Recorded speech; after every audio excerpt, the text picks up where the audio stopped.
alam talaga ni Alden Richards kung paano mapapangiti ang isang babae. Nitong Martes ng gabi, may sorpresang birthday party si Catherine Bernardo na inorganisa ng kanyang mga stylist, sina Boop Yap at Kim Yap.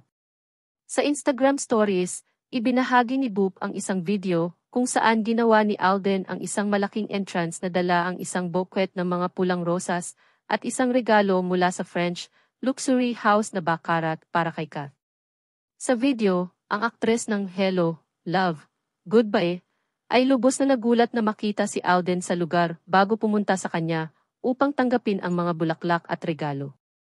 Sa hiwalay na video, ibinahagi rin ni Earl Semitara, ang co-creative director ni Mark Bumarner, ang isang video ng Katden na nag-selfies gamit ang isang digital na kamera.